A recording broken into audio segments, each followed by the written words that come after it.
मैदान में आने की क्या जरूरत पड़ी और क्या इसका मकसद है इसके पीछे, इस आंदोलन के पीछे? जी नीलेश जी। आंदोलन इस चीज़ का है कि जो गैर कानूनी तरीके से लोगों के अधिकारों का हनन किया जा रहा है, कुछ भी बेतुका रूल लाए जा रहे हैं कि आप वैक्सीन नहीं लोगे तो आपका राशन बंद, आप ये नहीं वैक्सीन नहीं लोगे तो आपको लोकल इसमें एंट्री नहीं। तो इस बारे में सरकार को ये बताने के लिए कि ये देश की जनता बेवकूफ़ नहीं है, मुर्दा नहीं है, वो आपकी बातें आंख मूंद कर मानने वाली नहीं है। हम हमारे संविधान के हक जानते हैं, उसको हक को लेना जानते हैं। तो ये मैसेज देने के लिए कितने जागरूक लोग हैं, ये मैसेज देने के लिए आज का आंदोलन है। इतनी एजेंसियां हैं जो इसको अप्रूवल किया है वैक्सीन, कैसे आप किस आधार पर ऐसे? बहुत अच्छी बात कही है। आप सब लोगों की जानकारी के लिए, वैक्सीन को इमरजेंसी यूज ऑथराइजेशन मिला है, अप्रूवल नहीं मिला है। ये क्लिनिकल ट्रायल के फेज में है, आप पर ट्रायल ही चल रहा है अभी। तो जो वैक्सीन का अभी खुद गवर्नमेंट ऑफ इंडिया ने आरटीआई में लिखकर दे दिया, इसका अभी हमारे पास पूरा डेटा भी नहीं है, लॉन्जिटिविटी कितना है इसका, जो इफिकेसी है, साइड इफेक्ट्स का पूरा डेटा गवर्नमेंट के पास नहीं है। एक चीज, दूसरी चीज, खुद उनका डेटा बता रहा है, उन्होंने जो जो बातें की थी सब बातें झूठ निकली। डॉक्टर स्नेहल लुनावत का कोविशील्ड लेने की वजह से जान चली गई, मौत हो गई उनकी। और गवर्नमेंट ऑफ इंडिया के एईएफआई कमेटी ने माना है कि ये मौत कोविशील्ड के साइड इफेक्ट से हुई है। तो इनके जो क्लेम थे, जो VG Somani drug control general of India, उन्होंने कहा था वैक्सीन 110% सुरक्षित है, तो इनका क्लेम झूठा साबित हो गया है। दूसरी चीज, ऐसे कई लोगों की जाने गई है, हमारे जान पहचान के लोग हैं, उसके बाद में जाने तो अलग चीज हो गई, इतने साइड इफेक्ट्स हो रहे, कोई अंधा हो गया, कोई बहरा हो गया, हार्ट इन्फ्लेमेशन बढ़ गया है। 18 यूरोपियन कंट्री ने कोविशील्ड को बैन किया है, क्योंकि वहाँ के लोगों को, वहाँ की सरकार को उनके जान की कीमत थोड़ा लगती है। इंडिया की सरकार को लगता है इंडिया में लोगों की जान की कीमत कचरा है। तो यहाँ कई मौतें होने के बाद भी कोई नियम लाए नहीं गए। एक ही कार्यक्रम चल रहा है कि कैसा भी करो हर व्यक्ति को वैक्सीन दो।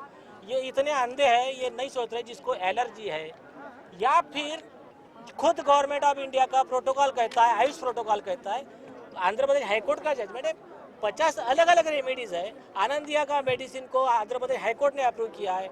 नेचुरोपैथी जो डॉक्टर विश्व राय चौधरी का है, उसको नेशनल इंस्टीट्यूट ऑफ नेचुरोपैथी ने पूरा वेरीफाई करके रिकमेंडेशन दिया है कि इससे इन्होंने कोरोना भी ठीक किया, किसी को कोई साइड इफेक्ट नहीं हुआ, एक भी आदमी मरा नहीं, कोई साइड इफेक्ट नहीं हुआ, नो मास्क नथिंग। अब वैक्सीन का ऐसा है, वैक्सीन की पोल सबसे पहले खोली माननीय हाईकोर्ट ने। री दिनकर के जजमेंट में हाईकोर्ट ने सरकार को एक सवाल पूछा, ये आप सब लोगों के लिए सवाल जानना जरूरी है। कोर्ट ने सवाल क्या पूछा, बोले बताइए वैक्सीन लेने के बाद में कोरोना नहीं होता है? बोले नहीं होता है। वो आदमी कोरोना का प्रसार कर सकता है? तो बोले हाँ, सुपर स्प्रेडर बन सकता है वो। तो वो लेने के बाद में उसकी कोरोना से मौत भी हो सकती है। अच्छा, नहीं लेने वाले का क्या है? बोले उसका भी वैसा ही है। तो आप किस आधार पे वैक्सीन लेने वाला और नहीं लेने वाले में फर्क कर रहे हो? ये आधार पे हाईकोर्ट ने सरकार के सारे ऐसे गैर कानूनी जो नियम थे वो क्रैश कर दिए। दूसरी चीज, जो वैक्सीन क्या करती है, एक स्पाइक प्रोटीन आपको बॉडी में इंजेक्ट किया जाता है और आपको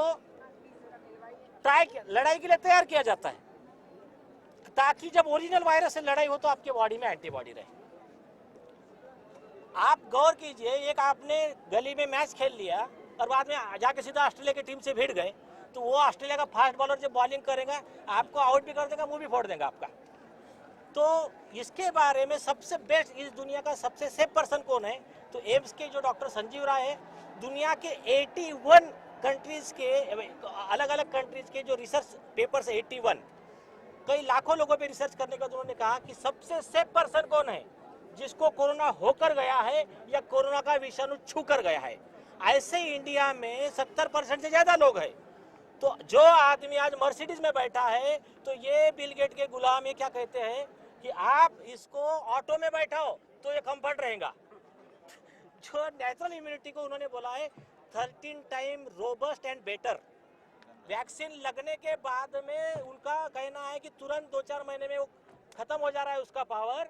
और जहाँ जहाँ वैक्सीन हुई है वैक्सीनेटेड लोगों में, जैसा आप केरला का देख लो, बेंगलोर देख लो, मुंबई का किम हॉस्पिटल देख लो, इजराइल देख लो, वैक्सीनेटेड लोगों के जान को ज्यादा खतरा है। उनको जब कोरोना हो रहा है तो उनके मरने वाले की संख्या ज्यादा है, उनके हॉस्पिटलाइजेशन की संख्या ज्यादा है, साइड इफेक्ट्स की संख्या ज्यादा है। और जिन लोगों ने वैक्सीन नहीं ली है वो ज्यादा सेफ है, ये उनका ही डेटा है। तो आप ऐसे में हमारे मेहनत के पैसे से कहने का कि सबको वैक्सीन फ्री, और इधर बोलने उठा के 40-50 हजार करोड़ रुपया वो वैक्सीन कंपनी को दे देने का, और उधर बोलने का कल से आपका पेट्रोल 150 रुपया लीटर, हमारा ही पैसा लेने का, हमको ही बेवकूफ बनाने का, और हमको ही हमारी जान को मारने का प्लान करने का। तो ये इनका षड्यंत्र चल रहा है। इस सबके खिलाफ में ये आंदोलन है, ये जन जागृति का ये अभियान है। चलिए आखिरी पहले सवाल, वैक्सीन 20 रुपए में कुछ दे रहे अपील करना चाहेंगे जो लोग बचे हुए अभी तक नहीं लिए हैं? 120 करोड़ लोगों ने अभी तक ले लिया, जीवन एक आज दो का ले डेटा लिया है। और जो बचे हुए लोग हैं वो क्या लेना चाहिए नहीं लेना चाहिए?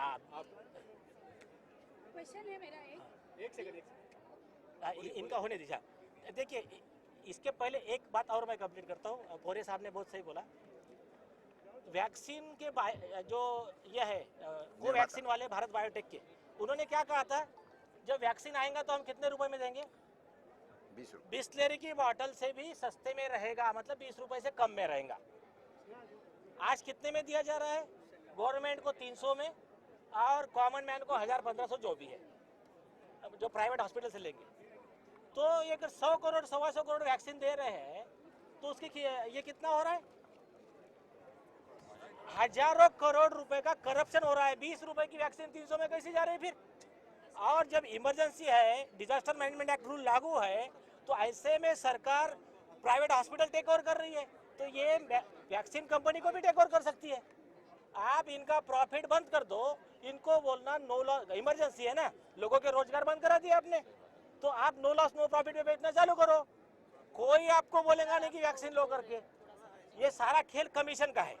अब मैं आपके मुद्दे पे आता हूँ कि आपका सवाल है लोगों ने वैक्सीन लेना चाहिए कि नहीं लेना चाहिए। और 120 करोड़ लोगों ने ले लिया है। हाँ। अब जो बचे हुए लोग हैं, जो ले लिए उनके लिए मैं तो छोड़िए, खुद WHO ने वार्निंग दिया कि जिन लोगों ने कोविशील्ड लिया है वो सावधानी बरते। आपको गुलियन बारी सिंड्रोम का, जो आधा पैरालिसिस हो जाता है बॉडी का, चेहरा टेढ़ा हो जाता है, ये होने का खतरा है। और ऐसे पेशेंट को मैंने खुद देखा है। ये उनको जो फंसाया गया, इसका गिफ्ट उनको खुद WHO ने दिया। दूसरी चीज, आपके आंखें के सामने आप देख रहे हो कैसे लोग मर रहे हैं। मेरे खुद के क्लाइंट है डॉक्टर स्नेहल लुनावत, और आपने किरण यादव जी का बेटा हितेश खड़वे, ये सब उसके उदाहरण है। इसके बाद में आपको लगता है सुसाइड करना है, या आपको लगता है कि नहीं भाई मुझे तो लेना है, तो मर्जी है आपकी, क्योंकि जिंदगी है आपकी।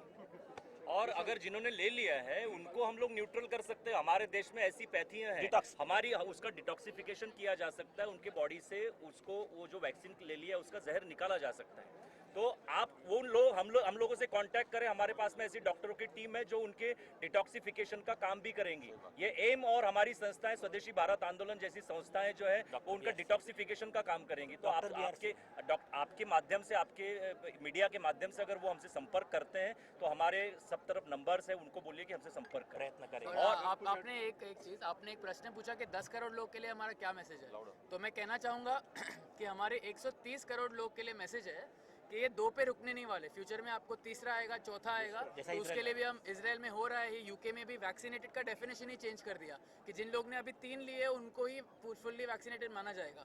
तो अभी जो लोग हमें देख रहे हैं, जिन्होंने टीका लेके रखा है, अभी हम सब आज़ाद हो गए, हमारे लिए सब बेनिफिट्स है। आपको कुछ महीने में फिर से तीसरा लेना पड़ेगा, और अगर आप वो नहीं लोगे तो आप हमारे साथ यहाँ पे anti vaxxer next time protest में